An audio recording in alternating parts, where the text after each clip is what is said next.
देखो भाई last question number 10 हमने कवर अप किया था, क्वेश्चन नंबर 11 हमारे पास अवेलेबल है।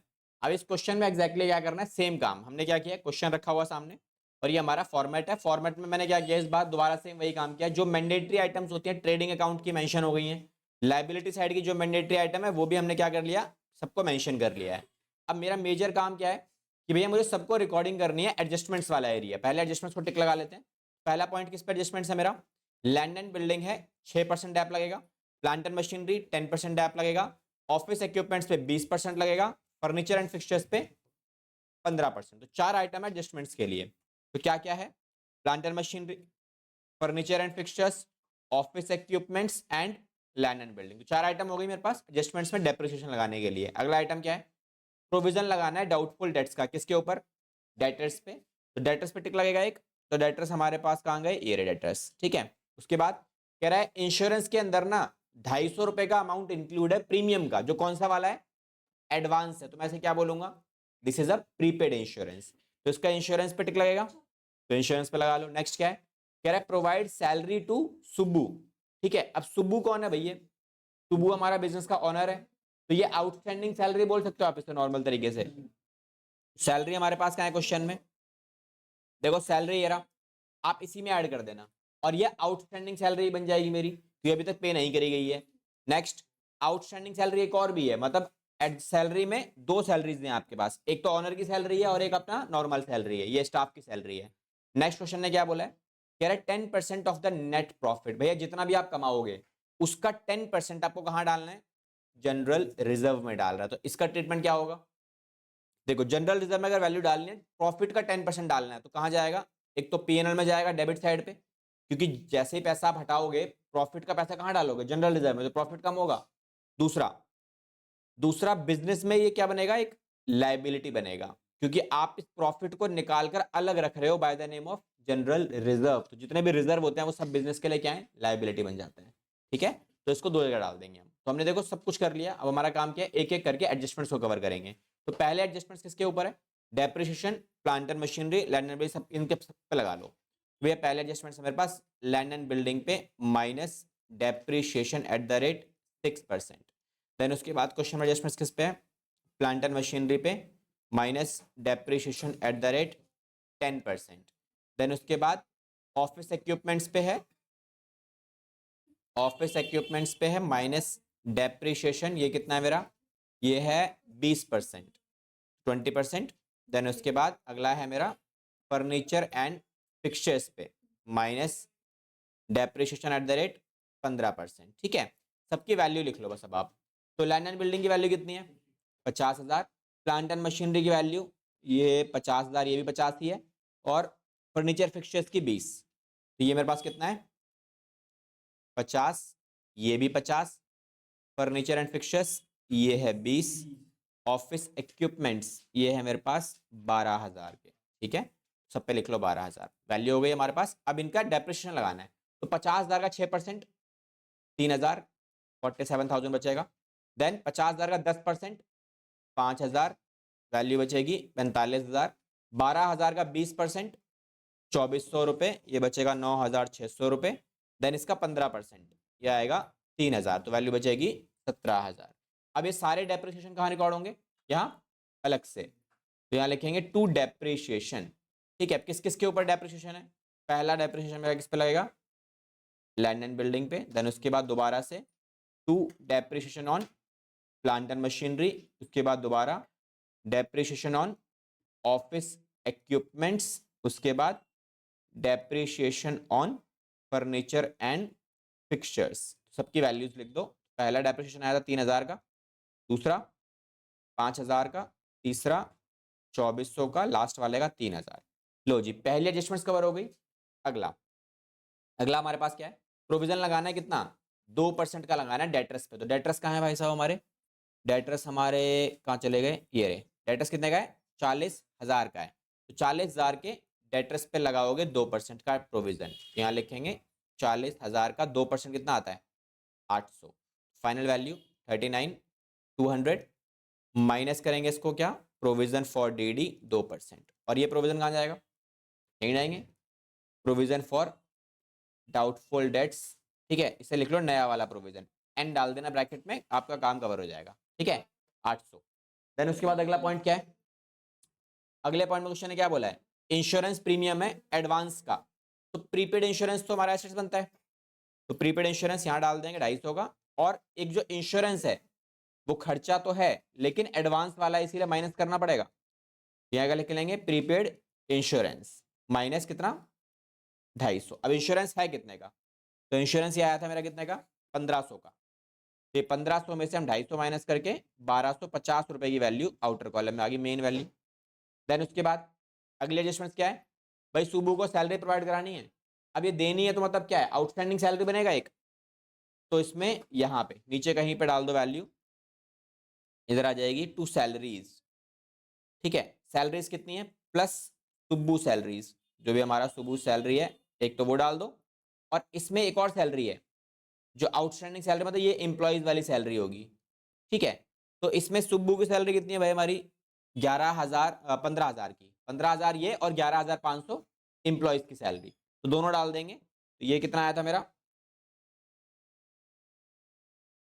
कौन सी 11,000 है, 15,000 सुब्बू की सैलरी है।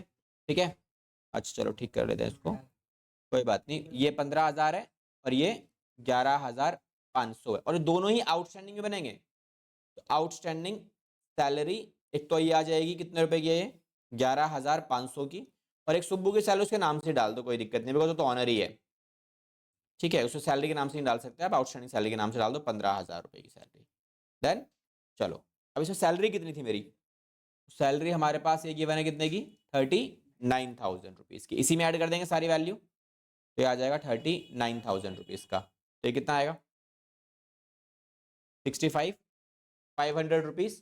देन चलो, अब इसके बाद मुझे क्या करना है, अभी अगले एडजस्टमेंट्स क्या है मेरी, नेक्स्ट ये भी हो गया और ये भी हो गया, लास्ट पॉइंट बचा हुआ है क्या, नेट प्रॉफिट का पैसा 10% निकाल के कहाँ डालना है, जनरल रिजर्व में। तो पहले नेट प्रॉफिट निकालना पड़ेगा ना, और नेट प्रॉफिट निकालने के लिए ट्रेडिंग पीएनआर सब बनाना पड़ेगा।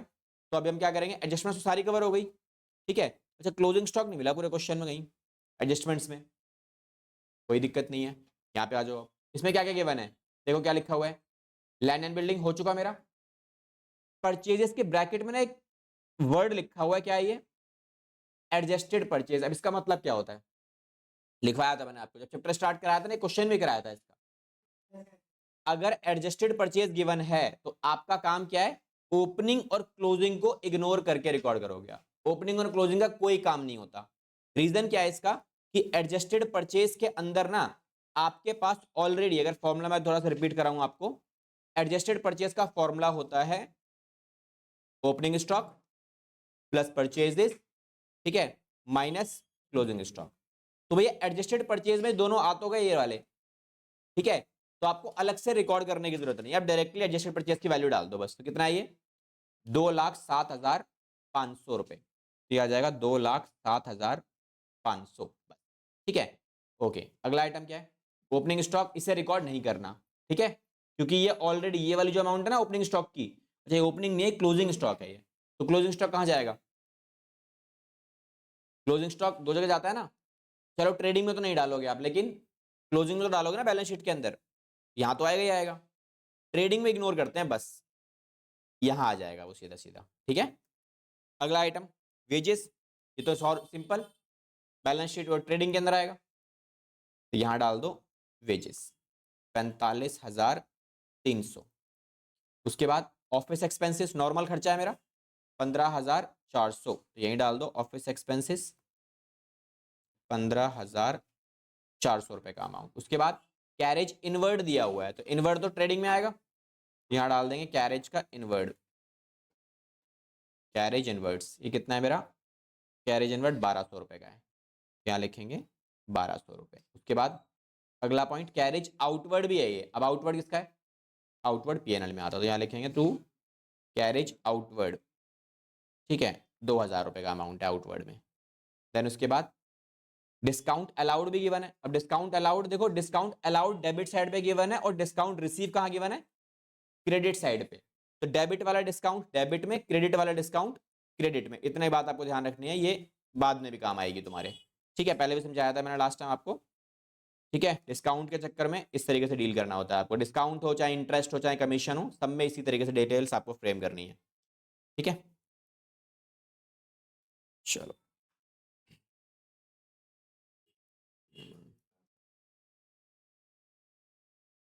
फॉर्मेट थोड़ा सा एक्सटेंड हो जाएगा हमारा। आ जाओ भाई, डिस्काउंट डाल देते हैं। डिस्काउंट डेबिट वाला डेबिट साइड पे आ जाएगा 750 का, और क्रेडिट का डिस्काउंट क्रेडिट साइड पे यहाँ डाल देंगे डिस्काउंट रिसीव्ड। ठीक है, ये कौन सा था? Discount allowed. डिस्काउंट अलाउड 750 का था, क्रेडिट वाला 1200 रुपये का अमाउंट। देन उसके बाद अगला आइटम बैड डेट्स। तो बैड डेट्स किस में आएगा? ट्रेडिंग और पीएनएल में आएगा normally bad debts. Bad debts का अमाउंट कितना है? अगेन 1200 रुपये का। उसके बाद सेल्स, अब सेल्स कितनी है? सेल्स एरी 3,83,500 रुपीज़ की है सेल्स। ठीक है, तो ये कितनी आएगी सेल्स हमारे पास? तो ये हम यहाँ डाल देते हैं सेल्स अपने पास। तो जी इसको थोड़ा सा ना श्रिंक ही कर लेते हैं। सेल्स कितनी है? 3,83,500, 3,83,500। ठीक है, अच्छा अब इसमें क्या क्या गिवन है? और कैपिटल, कैपिटल कितना है? 1,15,000, ये आएगा 1,15,000। ठीक है, नेक्स्ट चैटर्जी का लोन। अब देखो लोन गिवन है, तो लोन किस तरफ है? ये क्रेडिट साइड पे गिवन है, तो क्या बनेगा? ये लाइबिलिटी बनेगा, है ना। यहां डाल देंगे इसको चैटर्जीज लोन। कितने रुपए का अमाउंट था? 25,000 का लोन है। ठीक है, उसके बाद इंश्योरेंस हो चुका है। कमीशन नॉर्मल खर्चा होता है। कमीशन देखो किस तरफ गिवन है, पहले ये देखो कमीशन किधर है? क्रेडिट साइड पे गिवन है ना, ये रहा। क्रेडिट साइड पे गिवन है तो कहाँ जाएगा? क्रेडिट साइड पे जाएगा, तो यहाँ लिखेंगे कमीशन क्रेडिट साइड पे 1,500 रुपये का। उसके बाद प्लांट एंड मशीनरी हो गया, फर्नीचर हो गया, ड्राइंग्स कहाँ जाएगा? कैपिटल माइनस 20,000 का अमाउंट ये माइनस कर देंगे। उसके बाद अगला आइटम डेटर हो गया, क्रेडिटर्स बचा हुआ है 37,350, तो यहाँ डाल देंगे क्रेडिटर्स 37,350, 37,350। देन उसके बाद बैंक बैलेंस, एसेट्स है नॉर्मल 16,000 रुपये का bank balance, bank balance 16,000 rupees का। उसके बाद ऑफिस इक्विपमेंट हो चुका है। एक्सपेंसेस पेबल क्या होता है? एक्सपेंसेस पेबल, पेबल का मतलब क्या होता है? जो खर्चा देना बाकी है, मतलब आउटस्टैंडिंग एक्सपेंस का ही दूसरा नाम है। ठीक है, तो ये पीएनएल अकाउंट का पार्ट बन जाता है 3,300 रुपये का अमाउंट। डन। देखो सारे एडजस्टमेंट्स मेरे कवर्ड है, सारे यहाँ के पॉइंट्स कवर है, एक पॉइंट छूटा हुआ है बस ये वाला। ठीक है, तो नेट प्रॉफिट निकलेगा उसके बाद ये काम आएगा, अभी नहीं। तो अभी हम क्या करना है, केवल और केवल यहाँ से नेट प्रॉफिट निकाल लो बस आप। ठीक है, नेट प्रॉफिट कितना आएगा? देखो ये तो कुछ था नहीं मेरा, तो ये सेम आ जाएगी वैल्यू एज इट इज, और यहाँ पर ये भी कुछ नहीं है, तो ये भी एज इट इज सेम आ जाएगा वैल्यू। ठीक है, इसको बैलेंस कर लो। अब बैलेंसिंग फिगर जो हमारे पास बचेगा आपका मेन आंसर का पार्ट बन जाता, तो कितना आएगा? 3,83,500 माइनस 2,07,500 माइनस 4,53,000 माइनस 1,200, तो ये आ रहा है 1,29,500। क्या है ये? GP, gross profit. तो ग्रॉस प्रॉफिट की वैल्यूएशन आ गई, ये आएगा 3,83,500। ग्रॉस प्रॉफिट यहाँ डाल दो, ग्रॉस प्रॉफिट, हालांकि ऊपर एक लाइन छोड़ के रखना, ठीक है, ग्रॉस प्रॉफिट के रिकॉर्डिंग के लिए 129,500। Then at last just make a total and find the balancing figure. तो यहाँ पे टोटल कितना आएगा? देखो बैलेंसिंग फिगर निकाल के लिखना नहीं है आपको अभी, क्यों? क्योंकि जनरल रिजर्व बाकी है अभी, तो सारी वैल्यूज को प्लस करके आपको क्या निकालना है? अभी इधर जनरल रिजर्व की वैल्यू ट्रांसफर करना बाकी है, बस वो ट्रांसफर करेंगे अभी। तो यहाँ क्या लिखोगे? इधर जर्नल रिजर्व, उसके बाद जो बचेगा उसे बोलेंगे हम क्या? Net profit. ठीक है, तो सब कुछ कैलकुलेट करके इसका बैलेंस निकालते हैं एक बार। तो भाई ये कितना आ रहा है मेरा प्लस करके इधर? 27 तो प्लस हो जाएगा। ये मेरा आ रहा है इधर 132,200 रुपीज, ये भी सेम आना चाहिए 132,200। अब यहाँ से प्लस माइनस करो सारी चीजें, सारी वैल्यूज उठा के माइनस करना शुरू कर दो। तो ये आएगा 15,400 माइनस 1,400 प्लस कर लेते हैं 8, 10,400, 10,400 प्लस 2,050, 65500 प्लस 2,750 और 1,200। ठीक है, माइनस 132,200। तो देखो ये वैल्यू तुम्हारे पास कितनी निकल के आ रही है टोटल 34900। ठीक है, वह क्रॉस चेक कर लेना इसको बस, बाकी तो हमारे पास कुछ और बचा नहीं है साफ साफ। ठीक है जी, वो डायरेक्टली बता दूँ कितना कितना वैल्यू बचेगा तुम्हारे पास। ठीक है, इसको जब बैलेंस करोगे ना तो बैलेंसिंग फिगर में तुम्हारे पास जो बैलेंस अमाउंट बचेगा जनरल रिजर्व के लिए, प्रॉफिट कितना निकल के आएगा, प्रॉफिट निकल के आएगा तुम्हारा यहाँ पे नेट प्रॉफिट, कैलकुलेशन में वर्किंग नोट डाल देना। नेट प्रॉफिट जो बचने वाला है वो बचेगा 29650। सेकंड पॉइंट में क्या निकालोगे इसके अंदर, जनरल रिजर्व 29650 का 10% लिख लो भाई पूरा क्वेश्चन। हाँ समझ तो लो पहले। अब ये जो अमाउंट है ये क्या है, जनरल रिजर्व है। इस जनरल रिजर्व क्या करेंगे हम लोग, एक तो यहाँ डालेंगे इधर जनरल रिजर्व 2965 और यही 2965 यहाँ भी आएगा।